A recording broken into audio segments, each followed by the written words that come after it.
আসসালামু আলাইকুম। শুভেচ্ছা সবাইকে। দেখছেন ঈগল নিউজ। আজ সারাদিন যা ঘটল শুরুতেই জানাব সংবাদ শিরোনাম। ১৭ বছর পর নির্বাচন কমিশনে তারেক রহমান নিলেন এনআইডি চূড়ান্ত ভোটার তালিকা রবিবার। সেন্ট মার্টিনগামী বিলাসবহুল জাহাজে ভয়াবহ আগুন, আতঙ্কের সাগরে ঝাঁপ, নিহত এক। ফরিদপুরে জেমসের কনসার্টে তুলকাকাণ্ড, বহিরাগতদের হামলায় পণ্ড স্কুল জুবিলি, নিরাপত্তা নিয়ে প্রশ্ন। খেলার মাঠেই মৃত্যুর কোলে ঢলে পড়লেন বিপিএল কোচ ও সাবেক ক্রিকেটার জ্যাকি। এবং দল পাল্টে ধানের শীষে গণ অধিকার পরিষদের রাশেদ লড়বেন ঝিনাইদহ ৪ আসনে।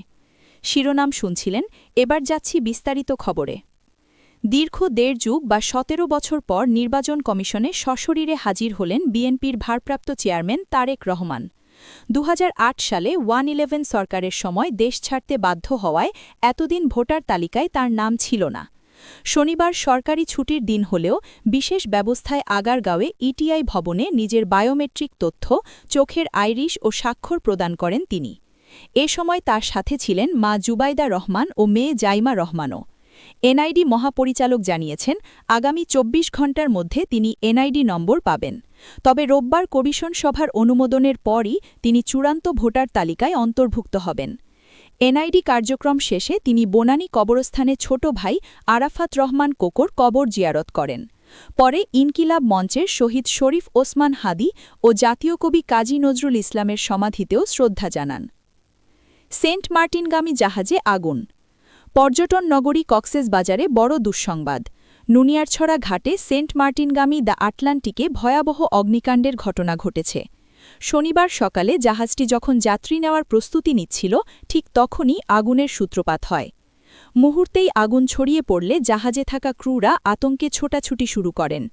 ফায়ার সার্ভিস ও কোস্টগার্ডের ২ ঘণ্টার চেষ্টায় আগুন নিয়ন্ত্রণে এলেও নূর কামাল নামের এক ক্রুর মরদেহ উদ্ধার করা হয়েছে। ধারণা করা হচ্ছে, বৈদ্যুতিক শর্ট সার্কিট থেকে এই আগুনের সূত্রপাত। পর্যটকরা ওঠার আগেই এই দুর্ঘটনা ঘটায় বড় প্রাণহানি থেকে রক্ষা পাওয়া গেছে। ফরিদপুরে জেমসের কনসার্টে পণ্ড। ফরিদপুর জেলা স্কুলের ১৮৫ বছর পূর্তিতে নগরবাউল জেমসের কনসার্ট ঘিরে ঘটে গেছে লঙ্কাকাণ্ড। শনিবার রাতে জেমসের গান গাওয়ার কথা থাকলেও বহিরাগতদের হামলায় পুরো আয়োজন পণ্ড হয়ে যায়। প্রত্যক্ষদর্শীরা জানান, স্কুলের গেটে ভিড় করা জনতা ভেতরে ঢুকতে না পেরে ইটপাটকেল নিক্ষেপ ও ভাঙচুর চালায়। পরিস্থিতি নিয়ন্ত্রণে পুলিশ লাঠিচার্জ করে। নিরাপত্তার অভাবে জেমস মঞ্চেই উঠতে পারেননি। সার্কিট হাউস থেকেই ফিরে যান ঢাকায়। পুলিশ বলছে, নিহতের ঘটনা গুজব, তবে আয়োজকরা দুষছেন পুলিশের অসহযোগিতাকে। বিপিএল মাঠে কোচের মৃত্যু। খেলার মাঠেই থামল জীবনের ইনিংস। সিলেটে বিপিএল ম্যাচ শুরুর মাত্র ১৫ মিনিট আগে হার্ট অ্যাটাক করে মারা গেছেন ঢাকা ক্যাপিটালসের সহকারী কোচ ও জাতীয় দলের সাবেক ক্রিকেটার মাহবুব আলী জ্যাকি। টসের পর ডাগআউটে হঠাৎ মাটিতে লুটিয়ে পড়েন ৫৯ বছর বয়সী এই কোচ। হাসপাতালে নেওয়ার পথেই তিনি না ফেরার দেশে পাড়ি জমান। তাসকিন শরীফুলদের গড়ে তোলার কারিগর এই কোচের মৃত্যুতে শোকশব্দ গোটা ক্রিকেট বিশ্ব।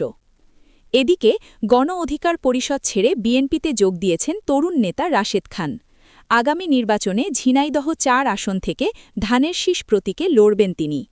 বিএনপি মহাসচিব মির্জা ফখরুল ইসলাম আলমগীর তাকে দলে বরণ করে নেন। অন্যদিকে সারা দেশে জেঁকে বসেছে শীত।